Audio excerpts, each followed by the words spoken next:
Hi pals and welcome to a new video. I'm Kate and today I'm doing my January and February reading wrap up. I've read a good mix of books over the last 2 months. Some classics, some literary fiction, crime, comfort reads. These are in no particular order, and also because I'm doing 2 months today, I will try and keep this relatively brief per book. Some of these books I do have plans to feature in a future video as well. That is enough rambling. Let's go ahead and get started. First up is American Wife by Curtis Sittenfeld. Straight off the bat, I have to say that I absolutely adored this. I am planning on doing a video where I go through her novels.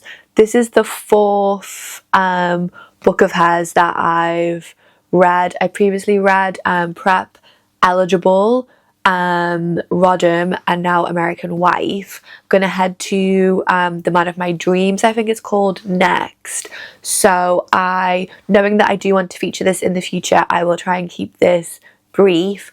American Wife is a fictionalized account of the life of Laura Bush, the wife of George W. Bush, the American First Lady. In American Wife, the Laura Bush character is called Alice Blackwell, and American Wife follows her from being a very young girl, growing up in Wisconsin, to becoming the First Lady of the United States. One of the things that I always find when I'm reading Curtis Sittenfeld novels is how perfectly she captures being a young girl and a young woman. That was my overriding feeling from reading Prep too, and even Eligible, which is her Pride and Prejudice retelling. There's something about it that feels really recognisable and rings very true to me, and that has made her one of my favourite contemporary novelists. And in this, she creates a really expansive, complex, conflicted inner world for Alice, her regrets, her compromises, things that she's passionate about. I have so much admiration for her taking on the character of Laura Bush, but then creating this incredible character study into her. I will say that I enjoyed the first 3/4 of American Wife more than the final quarter, which is Alice Blackwell as First Lady. I found the sections of her in the White House and kind of going about her life as First Lady almost over engineered and overwrought. Having read some of the reviews online, that's not isolated to me, but overall I really liked this. The one caveat is that I do feel conflicted about the ethics of fictionalizing the life of a real life person. It must be the most bizarre experience to have this novel about you as a person. And it's interesting because I didn't think that when I read Rodham, which is her fictionalized account of the life of Hillary Clinton. And I think that that's because Laura Bush is the wife of a public figure rather than being one herself. So yeah, I don't know how I feel about that, but that aside, I absolutely loved this. Right, next up, we're on to a Persephone classic, and it is Cheerful Weather for the Wedding by Julia Strachey. This was a reread for me. I read this for the first time, I think around 10 years ago in 2016, 2017. And the first time I read this, I was absolutely blown away by it. I just loved it so much. That is because I was mainly reading contemporary literary fiction at the time, and it was such a breath of fresh air. This was originally published by Hogarth Press, the press run by Virginia Woolf and her husband Leonard Woolf in the 1930s, and I think Virginia Woolf called it astonishingly good. I am always really curious to read what they published when the Hogarth Press was in its prime. I had this earmarked for a reread because I have wanted to put this in so many different videos, like my joyful classics, novels to introduce myself, because it's such a favourite of mine. But generally for books that appear in the videos, I like to have reread them or read them for the first time relatively recently. So I've always held off with this one and had it earmarked to reread. I had a spare afternoon, and this is a really short novel. I think it's just over 100 pages. In Cheerful Weather for the Wedding, we follow Dolly on the morning she is getting married. She is in her family home and she is holed up in her room with a bottle of rum. One of her admirers is downstairs. She has a really quite awful mother. This is a very comedic, very funny novel that just captures a part of this monumental day in Dolly's life.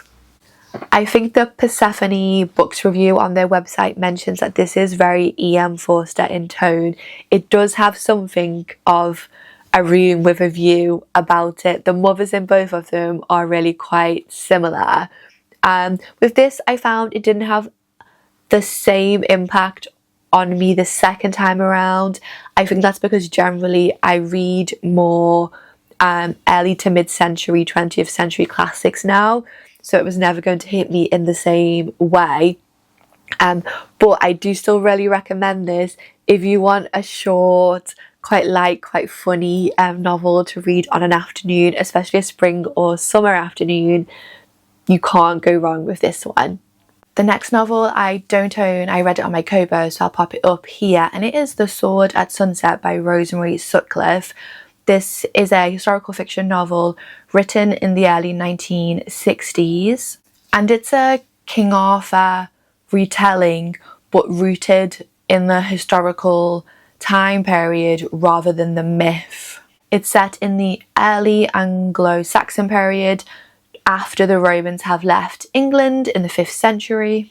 And I had mixed feelings on this one. I do know an awful lot of people absolutely love this, and I can see why. For the first 50 to 75 pages, I flew through those. I was thoroughly enjoying it. I thought it set up the historical context and the origins of the myth very well.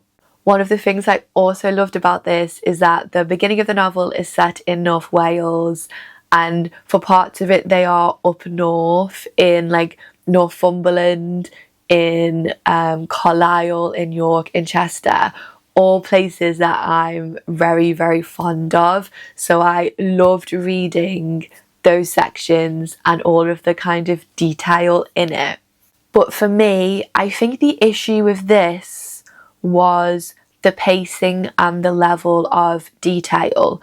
The King Arthur character in The Sword at Sunset isn't called Arthur. They all have slightly different names, which are more authentic to the time period.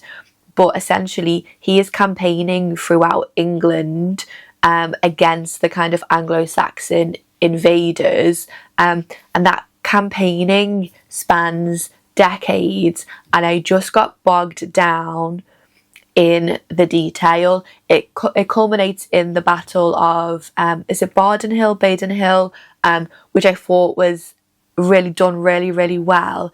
Just took such a long time to get there.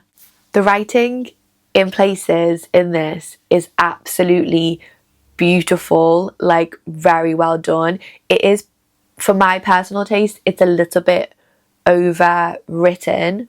And one of the things I struggled with in this is that all of the characters that we meet, Arthur, his knights, Guinevere, the different heads of the tribes, all know and admit that actually their cause of fighting on behalf of the Britons is ultimately doomed, that what they're actually trying to do by continuing to campaign, fight and repel the Anglo-Saxons is just buy a little bit of time and just as a motivation for the characters, didn't find that very compelling. There is also the love triangle between Lancelot, Guinevere and Arthur. They have slightly different names, like I said, but they are the characters that they're based on. And I found that was dealt with in very 20th century terms. All that being said, I thought the last 30-ish pages of this were really exceptional, because you've invested quite a lot of time in what is essentially a band of brothers all fighting together. The friendship between the men is really the kind of the best part of the novel for me, and it does all come together very, very well. And she also put a lot of detail at the end to show how it would be a plausible beginning to the myth. So the origins of the lady in the lake and the sword and the stone. The ending, fantastic. Like I said, mixed feelings. I am glad I read this, and if you're really interested in King Arthur, in early Anglo-Saxon history, you just want a kind of earthier, more realist take on the myth that leans less into the magic, fantasy elements, this could be the book for you. Next up is Wuthering Heights by Emily Brontë. I wanted to read this ahead of watching the film, and I listened to the audiobook narrated by Michael Kitchen. This is my favourite audiobook version of the novel that I've ever listened to. I thought it was a fantastic rendition, kind of understated but still dramatic. The Yorkshire accents were great, so I would really recommend this. I did mention it in my bookish favourites of the year so far, although I objectively recognise and know that this is a very, very good book. The writing is incredible. It's really not my cup of tea, Wuthering Heights. It's far too gothic for my taste. If there is a Brontë scale of gothicness, this is just a bit too much for me. I find all of the characters really quite bratty and petulant and cruel and obsessive, and although I know that is the point of the novel, the violence is the point, I found listening to it almost unbearable in sections. I did listen to a new podcast that has just launched called The Book Club. Theirs was the best kind of analysis of Wuthering Heights that I've come across so far. The podcast is just called The Book Club. It has Dominic Sambrook and somebody else who works on the rest is history. I thought they gave really good historical context into the novel. That aside, I'm actually really sick of hearing about Wuthering Heights, so let's move on to another audiobook, which is Dead on Target by MC Beaton. This is the 35th Agatha Raisin novel. They're a series of cozy crime novels set in the Cotswolds.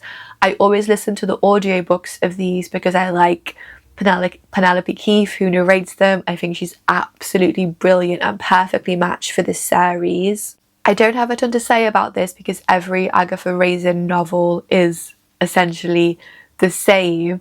I listened to this because my mum has been quite ill. I've moved into her house to help her with her recovery, and what I wanted was an audiobook and a book to read that kept me in the habit of reading but wasn't too demanding in terms of headspace. This fits the bill perfectly, did exactly what I wanted it to do, just quite silly and quite escapist fun. The mystery in this one is set around an archery group and a murder. Very low stakes. I know all the characters in these novels very well now and I like them all, so if you like village mysteries and cozy crime, I do really recommend these. But like I said, personally I would listen to the audiobooks because Penelope Keith is brilliant.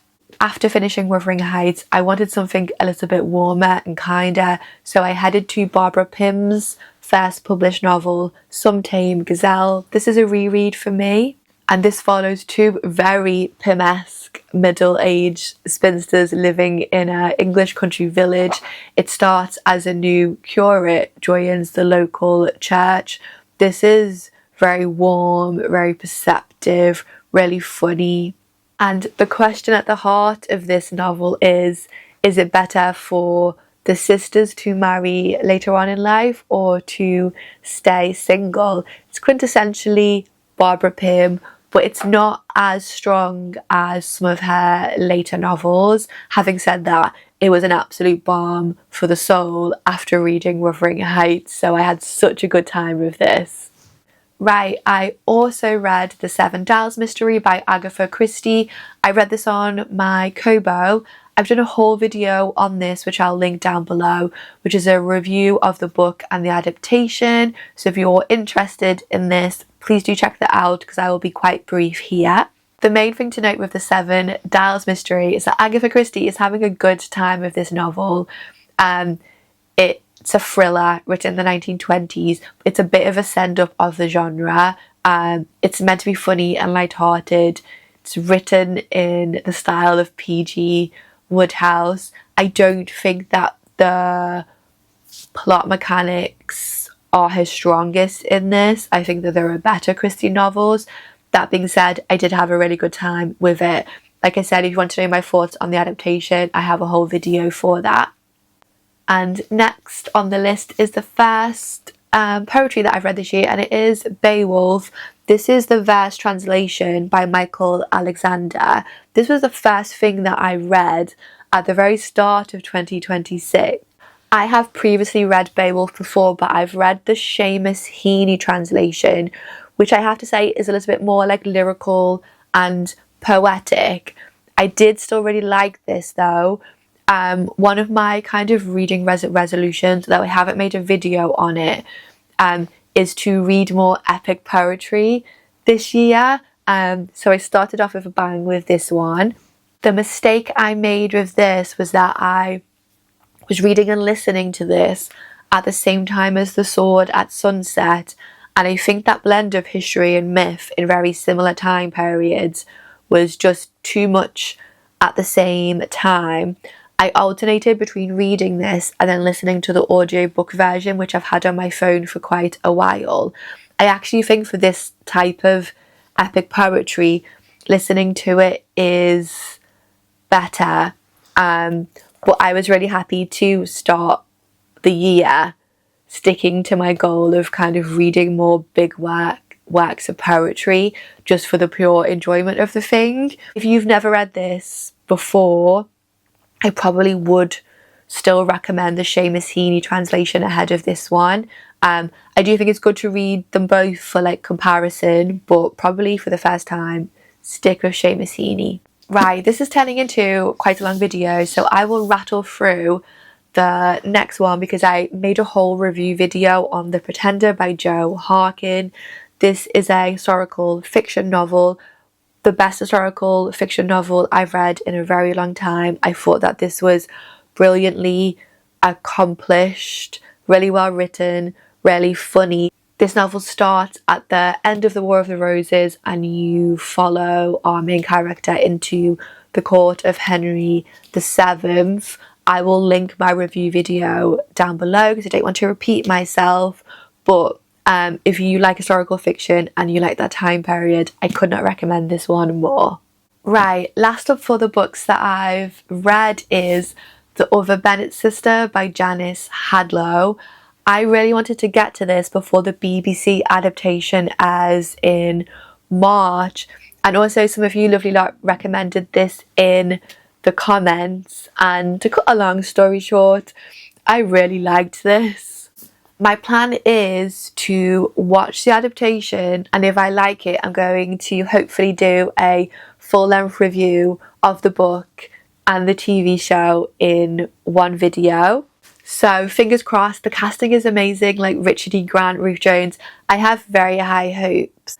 The Other Bennett Sister, as I'm sure an awful lot of you already know, retells the events of Pride and Prejudice through the eyes of Mary Bennet and then follows her after the death of Mr. Bennet when she becomes the only unmarried Bennett sister. And to make a 600-ish page plus book work, Janice Hadlow obviously has to make you root for Mary Bennet. So the Mary Bennet we have in here is very sincere, earnest, very kind, and she has this really rich inner world fed by her love of books, but there is a gulf between that world and her being able to articulate it and express it to others, which I have an awful lot of sympathy for. She can also be quite self-pitying and very self-critical. Because I love Pride and Prejudice so much, found viewing the events through her eyes fascinating, especially the Mr. Collins visits to Longbourn. I also love the original sections, especially the parts set in London and then the Lake District. My beloved Dorothy Wordsworth gets a mention in here.